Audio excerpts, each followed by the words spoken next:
As I mentioned earlier in the evening, the Shabbat is known as Shabbat Gadol. This is the great Shabbat, the big Shabbat. The Shabbat that is Gadol means great. And its name, the great Shabbat, is mysterious to us. We don't really know where it comes from. So whenever we have a mystery, we have a lot of efforts to name it. So I think the most popular reasoning behind it being called the Great Sabbath was because, at least early on, rabbis would give not every week a sermon. Sermon didn't happen every week. There was 2 great sermons a year, and one of them was called the Great Sermon because it went on for a really long time, unlike tonight. And so they wound up calling it the Great Sabbath because of the length of the rabbi's oration. Okay. There are 2 other reasons given for the name Shabbat Gadol. And I want to make an effort over the next 10 minutes to connect these 2 reasons for Shabbat Gadol and connect it also into a week from tonight when many of us, I hope all of us, will be sitting together, God bless you, in a Seder, participating in the Seder, in the rite of passage that is that evening. The 2 other reasons for Shabbat Gadol brought in the sources is, number 2, because on this Sabbath, tomorrow morning, in synagogues around the world and in temples around the world, for at least 2,000 years, we have read from the prophecy of the prophet named Malachi or Malachi. And at the end of Malachi or Malachi's prophecy, he sees a future world. He says, "Hinei anochi sholech lachem et Eliyahu Navi." I will send a prophet named Elijah the prophet at the end of days. Lifnei bo yom Hadonai, before the arrival of the great day of God, Hagadol veHanorah, the great day. And on that day, the prophet Malachi says that Elijah the prophet will bring the hearts of children back to the hearts of their parents and the hearts of parents back to the hearts of their children. There will be a reunion between generations. That day is called the great day, the Yom HaGadol. And so the second theory says Shabbat HaGadol, the great Shabbat, borrows its name from that word Gadol, the great day, the utopic day, the future when parents and children, when generations will reunite.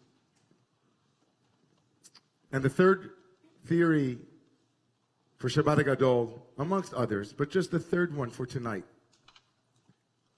is that this great day doesn't borrow a name, but commemorates an event, an action taken by the Israelites.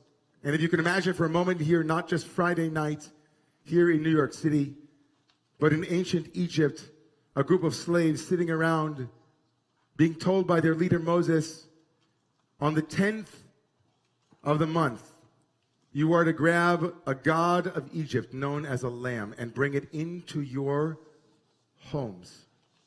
And it will be in your homes for 4 days. The god of Egypt will be brought into your homes, tied to the bedpost. And the theory about Shabbat Gadol says that 10th of Nisan that year, the 10th day of the month of Nisan, 4 days before they were to slaughter that paschal offering that became known as the paschal offering, that date, the 10th of Nisan in that year, was a Shabbat. And to commemorate the miracle of those who acted with civil disobedience against the power structures that were at the time, we commemorate this day, tonight and tomorrow, as the great Sabbath, to commemorate and memorialize that act of courage, of fearlessness against an oppressor. They took a stand and they brought the paschal lamb in for all time.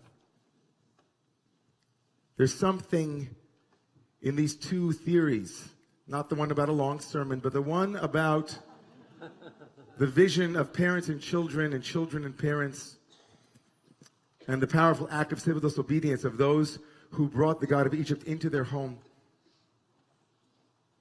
Something profound, something important about the Passover Seder and about what I think we're doing on Passover itself. That word, Passover, if you think about it, it's odd. First of all, it's not one word. Passover is not one word. Sorry. Pass over. Pass under, pass over, pass forward, pass back, password, passerby, pass the buck, get a pass, receive a pass, free pass, get a pass, go home free, pass. I feel like George Carlin all of a sudden, right?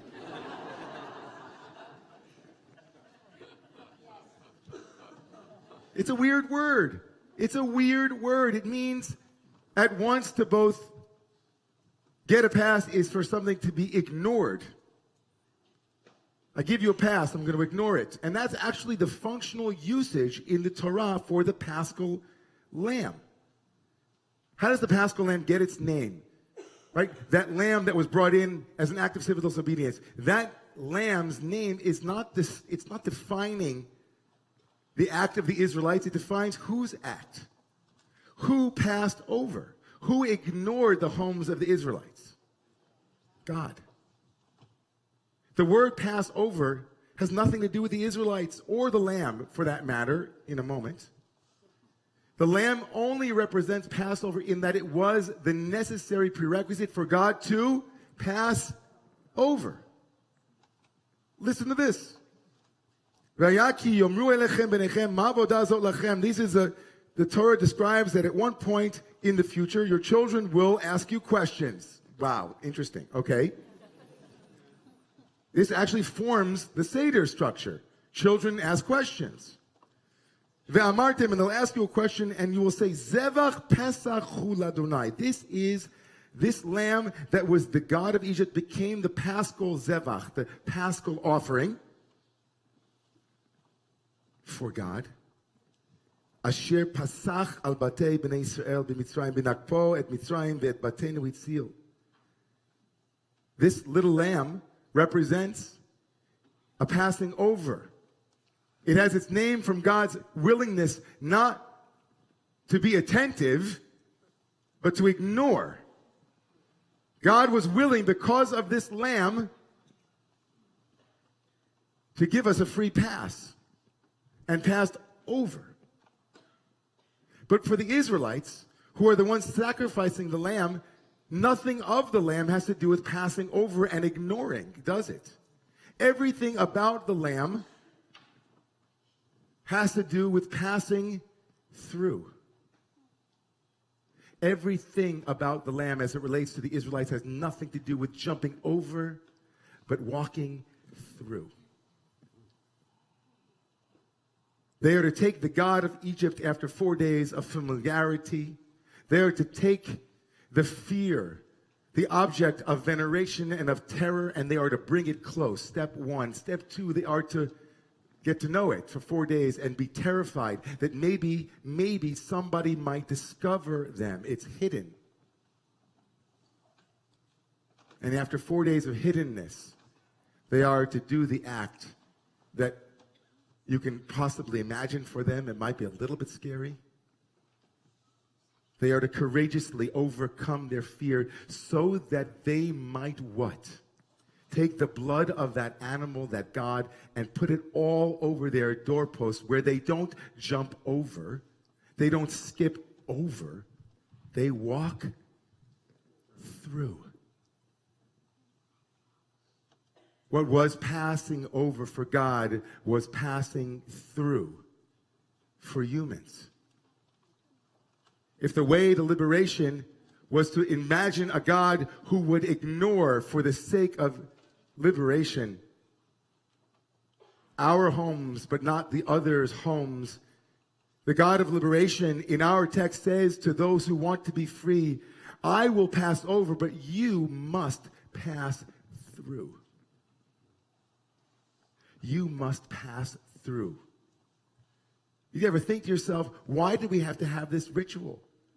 After all, God brought 10 plagues on the Egyptians in our myth. The whole story is ridiculous. We're about to leave Egypt, and God knows where we live. God knows where we live, I hope. I mean, a God that can make the Nile into blood and bring locusts and know where the firstborns of Egypt are. But with us, God had to see something. God had to see something. For God to pass over, we had to be willing to pass through. We had to be willing to bring the thing that was scariest, the thing that we could have submerged, our terror. We could have just left Egypt. But God said, no, you know something? There's a little bit of shadow. There's a little bit of something hidden that needs to be revealed, because in order for you to be free, you're going to be passing through. Because if you pass over, it will come back. Whatever you will not face will come back to bite you in your tuchus. That which is concealed, that which is secretive, that which is held at bay, that which is, I don't want to look at that. That thing which we say we can avoid and do the dance of avoid dance. The liberation story says, if you want to be free, you will be required to have the courage to let the submerged emerge, to let the past over rise up so you might pass through it, with it, around it, for your freedom. The hidden must be revealed. That which has been left behind must be brought forward. That which has been forgotten must be remembered if we are to be free. And if that's true of me and you and everyone in this room, it is true of a culture.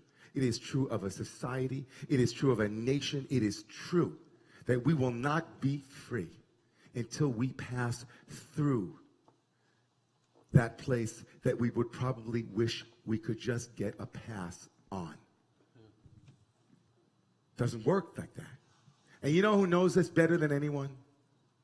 You know who knows this better than anyone? Our kids. Our children. Our next generation, our leaders who have not become inured to the ignoring of facts, to the partial way that we live in the world. Our kids demand more of us. Our kids demand us to get to the bottom of it, to be honest, to be true, to be transparent. Tell me the truth, mom and dad. Tell me the truth, politicians. Tell me the truth.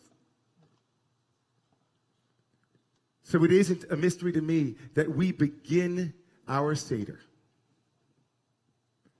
The very same kids who are going to ask the questions, in order to give them something to think about, we take the matzah at the beginning of our rite of passage. The very matzah which we are told by the rabbis is representative of the Paschal offering, the middle of the three matzahs, and we do what with it, everybody? We take it and we break it. And then what do? Every one safun, we hide the bigger piece. We hide the bigger piece. If you've never been to a Seder, who's going to, somebody here, raise your hand if you invite somebody who's never been to a Seder. There are a lot of people, raise your hands. Somebody who's never been to a Seder, you're going to go to a Seder, and at that Seder, at that rite, there's going to be a moment where this big matzah is broken, and the big piece is going to be wrapped in a napkin, and then it's going to be hidden. And who's going to look for it? The kids. Because the kids won't let us forget. The kids won't let us move on. The next generation will say, you know what, if you want reconciliation on that great day, Yom HaGadol V'Hanara, that great Elijah who will come and reconcile parents and children, children and parents, next generation politicians and last generation politicians, those who have been cynical and despaired and those who are seeing hope, those who want to bring that gap together, they'll say, you know what, we're still looking for that matzah. You can't hide it because we're going to find it. In fact, we won't be free until we eat that Paschal matzah. That afikoman. And then we'll ask you for a gift.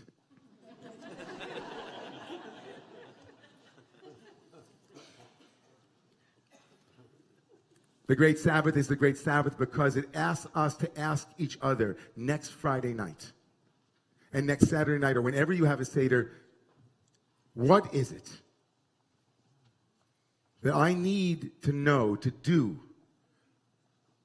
What do I need to pass through this Passover? What is it that keeps me from passing through this Passover? What are the fears? What are the inhibitions? What are the places that are dark or hidden that I don't want to look at that inhibit my passing through this pass over. This great Sabbath brings together parents and children, children and parents in Yom HaGadol. And this great Sabbath brings together those who are acting fearlessly, confronting fears, and slaughtering the gods that have no power over us as a method for moving through. Don't pass over this Passover. Pass through. Don't pass over climate change this Passover. Don't pass over the shoelaces of 9,800 refugees as they are stripped of their dignity daily at the border, because God forbid we need their shoelaces to keep us safe in our homes. Don't pass over the belts that are confiscated so that refugees, human beings made in God's image, walk around with their pants falling down and their shoes coming off their feet. Don't pass over. Don't pass over the danger of right-wing extremism in our homeland that now will be in the Knesset, but needs awareness and love and fastidiousness so that we might build a world in our homeland that is for all of its people. Don't pass over. We won't be free until we pass through. May the God who gave us the courage to draw fearful lambs into our living rooms and bedrooms give us the courage to find the hidden matzah, the one that most adults stop looking for around the age of who knows when, and to bring kids together with parents, parents together with kids, children, next generation with the future, with the past, so that we might reconcile together and join hands in creating a world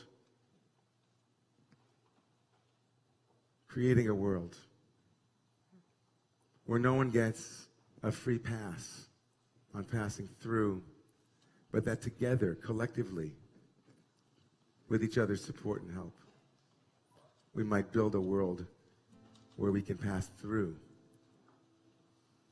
to the other side. Please rise.